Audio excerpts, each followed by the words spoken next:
हरितालिका तीज व्रत पूजा की तैयारी, हमें क्या क्या सामग्री इस्तेमाल करनी है, क्या हमें सासू माँ के लिए वायने में रखना है, क्या हमें 16 श्रृंगार की चीजें माता पार्वती के लिए चढ़ानी है और क्या ब्राह्मणी को दान देना है, भगवान शिव की पूजा हमें कैसे करनी है, किन किन चीजों का इस्तेमाल करना है। बहुत सारी तैयारियां जो कि आपको एक दिन पहले ही करके रख लेनी है। तो वो क्या क्या चीजें हैं एक एक करके हम जानते हैं। और बहुत सारी बहनों का प्रश्न आया है कि हमारी सासू माँ हमारे घर से दूर रहती हैं, तो हमें उनको कैसे वायना देना है। तो चलिए वीडियो की शुरुआत करते हैं। नमस्कार, वेलकम टू माय चैनल, मैं हूँ मनीषा।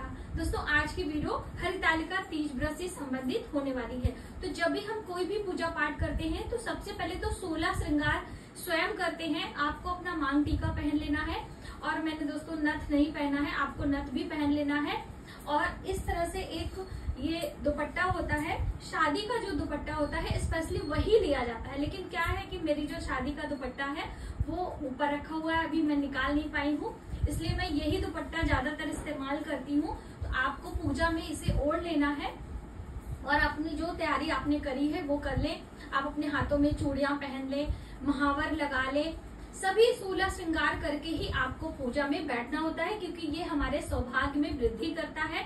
हमें माँ लक्ष्मी की तरह तैयार होकर पूजा में हमेशा बैठना है। तो अब चलिए एक एक करके हम जानते हैं। तो सबसे पहले तो हम आपको प्रतिमा दिखाते हैं कि कौन सी प्रतिमा की पूजा करनी है। ज्यादातर बहनों ने पूछा था। तो देखिए ये हमारे यहाँ पे इस तरह से आती है। ये है भगवान शिव और माता पार्वती की प्रतिमा। तो आप पहले ही देख लीजिए, ये हमारे यहाँ बनी बनाई मिलती है। ये नंदी की सवारी है और यहाँ पे ये भोलेनाथ है और ये माता पार्वती हैं और माँ पार्वती की गोद में आपको दिखाई दे रहे होंगे भगवान गणेश है। तो ये मिट्टी की मूर्तियां मार्केट में बनी बनाई मिलती हैं, तो आपको इसे ले लेना है। और यदि आप अपने हाथों से बनाना चाहते हैं तो आप अपने हाथों से भी बना सकते हैं, ठीक है। या फिर हमारे पूजा मंदिर में प्रतिमा होती है। बहुत सारी बहनों ने पूछा था क्या हम ले सकते हैं, तो देखिए ले सकते हैं, लेकिन यदि हम नियम से पूजा करेंगे तो उसका प्रतिफल हमें अधिक मिलता है। तो नियम है मिट्टी के प्रतिमा की पूजा करना और पूजा के बाद इसका विसर्जन। तो विसर्जन की विधि हम आगे आपको बताएंगे, पहले आप ये प्रतिमा देख लीजिए। तो ये हो गई प्रतिमा।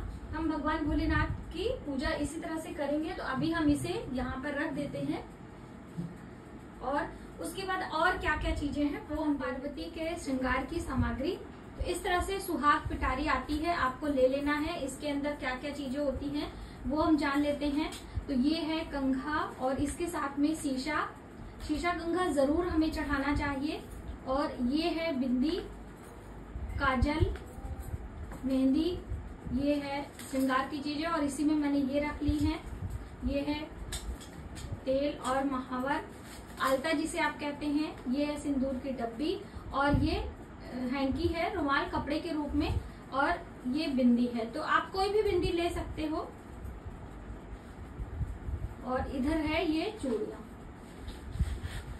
ये कांच की चूड़ियां ही आपको चढ़ानी चाहिए माता पार्वती को। तो आप देखिए पूरा डिब्बा भी चढ़ा सकते हैं और थोड़ी सी चूड़ियां भी निकाल कर चढ़ा सकते हैं। तो आपका जैसा भी बजट हो आप उस तरह से कर सकते हो। इस तरह से मार्केट में ये इस तरह से आता है। अगर आपका बजट नहीं है तो आप ये भी ले सकते हो। यदि आप ये नहीं चढ़ा सकते हैं तो इस तरह से चुन्नी भी लेके माता के श्रृंगार में आप रख सकते हैं वस्त्र के रूप में।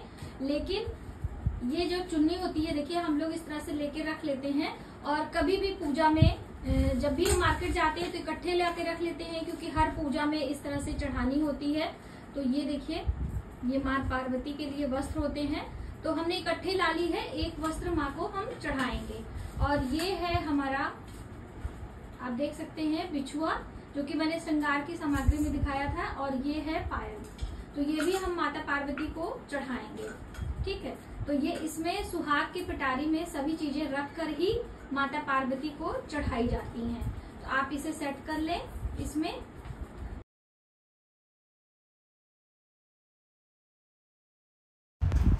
दोस्तों एक चीज़ आपको ध्यान देना है, ये देखिए सिंदूरा ये विवाह का है जो कपड़ा लपेटा हुआ है, और ये जो छोटा वाला है ये पूजा के लिए है। तो ज़्यादातर महिलाएं ये गलती करती हैं कि पूजा में विवाह वाला सिंदूर इस्तेमाल करती हैं, लेकिन आप ये गलती ना करें, ठीक है ना। तो इस तरह से आपको एक साड़ी लेनी है, अभी हम आपको दिखाते हैं। ये मेरी साड़ी है और इसके ऊपर ही सभी चीजें आपको श्रृंगार की रख देनी है। जैसे कि ये चूड़ियां हैं, ये तो आप कितनी भी चूड़ियां ले सकते हो।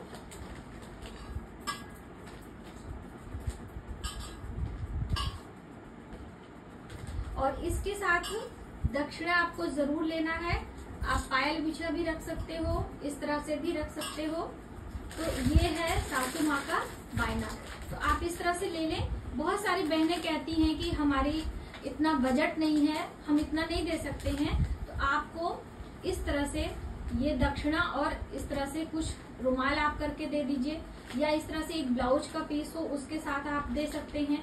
या आपके पास कुछ नहीं है तो एक श्रीफल और एक इस तरह से दक्षिणा भी आप अपनी सासू माँ को भेंट में देकर आशीर्वाद ले सकते हैं। या फिर कुछ सोने चांदी की चीजें और दक्षिणा सहित दे सकते हैं। बिना दक्षिणा के आपका जो सामग्री होती है, चाहे आप पंडित को दे रहे हैं, चाहे आप सीधा निकाल रहे हो, बिना दक्षिणा के हमारी ये चीजें अधूरी मानी जाती है। तो ये चीज भी आपको ध्यान में रखना होता है।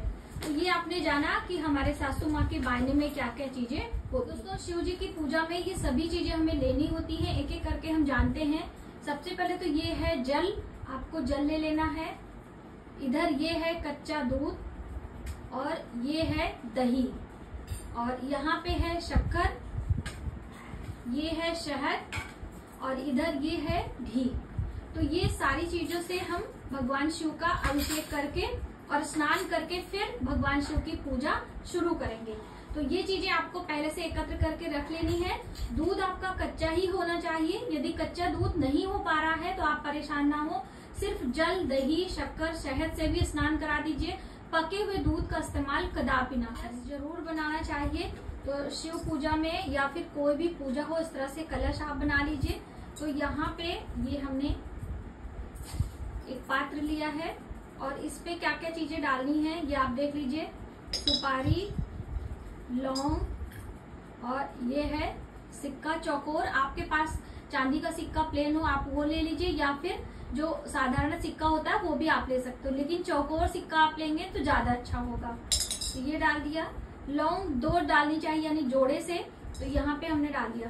थोड़े से अक्षत भी हम डाल दे रहे हैं और इधर हम डालेंगे जल। पूरा भर के डालना है। अभी हम आपको दिखाने के लिए इस तरह से रखेंगे। और इधर ये है, ये देखिए चावल से भरा पात्र। और दोस्तों, इसमें आप हल्दी डालना ना भूलें। तो यहाँ पे हमने थोड़ी सी हल्दी लेनी है। अगर हल्दी वाली गांठ हो तो वो डाल दें, वरना थोड़ा सा इस तरह से इसमें आप डाल सकते हैं। इत्र भी डाल सकते हैं थोड़ी सी। तो इस तरह से यहाँ पे हम लगा देंगे और चावल से भरा पात्र रखेंगे। और आपको आम के पत्ते लेने, जैसे कि मेरे ये पत्ते इस तरह से हैं क्योंकि हमें बार बार वीडियो बनानी पड़ती है। तो आप इस तरह से आम के पत्ते ले लें। और ये हमारा दीप कलश है, चावल से भरा पात्र है, उसके ऊपर हम ये दीप लगाएंगे और इसमें हम घी डालकर इसे प्रज्वलित करेंगे। तो ये हमारा हो गया कलश। इस तरह से ये हम इस तरह से पुष्पों की माला, हमें संयुक्त माला यानी एक माला दोनों माँ पार्वती को पहनाना है। और भगवान गणेश को आप पीले पुष्प चढ़ा दीजिए। ये है कुछ सामग्री जो कि शिव पूजा में इस्तेमाल आती है। ये है बेल फल और यहाँ पे ये है धतूरा और ये है दूर्बा और यहाँ पे ये है भांग। ऐसे कुछ भगवान जी को चढ़ाया जाता है। और ये है बेलपत्र। तो इसमें से अच्छे अच्छे बेलपत्र हम निकाल कर चढ़ा लेंगे। जो 3 पत्तियों वाला होगा वही बेलपत्र हमें चढ़ाना है, बाकी वाला हमें हटा देना है। तो ये बेलपत्र हैं। तो इस तरह से ये सभी चीजें आपको पहले से अरेंज करके रख लेनी है। ये है दोस्तों दक्षिणा। तो आप माता पार्वती को, भगवान गणेश को, शिव जी को दक्षिणा जरूर चढ़ाइएगा। जब हम पूजा कर लेते हैं, भोग प्रसाद लगा लेते हैं, उसके बाद तांबूल और दक्षिणा चढ़ाना होता है। हमारे पास अभी पान नहीं है, हरी इलायची नहीं है, सुपारी और लौंग मैंने आपको बताया है। और ये है सबसे प्रमुख यानी हरितालिका तीज व्रत की कथा, जो कि आप देख सकते हो। ये है और यहाँ पे आप देखिए ये है, इसमें सभी चीजें लिखी हुई हैं। तो आप उस दिन हरितालिका तीज व्रत की कथा अवश्य सुनिएगा, बहुत ही शुभ होता है। आप पढ़ें, आपके पूरे परिवार के लोग सुने तो कथा कब सुनना है, बहुत सारी बहनों ने पूछा था। तो जब संध्या के समय हम प्रदोष काल में 16 श्रृंगार करके पूजा करेंगे, उसी समय सभी चीजें चढ़ाने के बाद हम कथा सुनेंगे। और आप चाहें तो अगियारी भी कर सकते हैं, हवन, आरती, और फिर हम भजन कीर्तन यानी कि जागरण करेंगे। ये किताब आप देख लीजिए अगर आपके पास पहले से है तो। और इस पे भी आपको हल्दी कुमकुम का तिलक वगैरह लगाकर और हाथों में थोड़े से अक्षत पुष्प लेकर हमें कथा सुननी चाहिए। दोस्तों मैंने आपको दिखाया नहीं, हम लोगों के यहाँ इस तरह से मौरी मिलती है। तो ये है क्योंकि भगवान शिव माता पार्वती के विवाह का समारोह होता है, तो ये मौरी भी रहती है, तो हम इसे चढ़ाते हैं। दोस्तों आपने जाना कि पूजा की क्या क्या सामग्री होती है और कैसे हमें सभी तैयारियां पहले से करके रखनी होती हैं, जिससे पूजा वाले दिन हमें कोई भाग दौड़ ना करनी पड़े, क्योंकि हम निर्जला व्रत करते हैं। तो आप सभी तैयारी करके रखें। नेक्स्ट वीडियो में हम आपको पूजा करके बताएंगे कि कैसे आप सभी को पूजा करना होता है। तो आज की वीडियो में बस इतना ही। यदि हमारी जानकारी आपको थोड़ी सी भी हेल्पफुल लगे तो प्लीज हमारी वीडियो को ज्यादा से ज्यादा लोगों में शेयर करें, सब्सक्राइब करें न्यू वीडियोस के लिए। मिलते हैं एक नई जानकारी के साथ नए वीडियो में, तब तक आप अपना ख्याल रखें। जय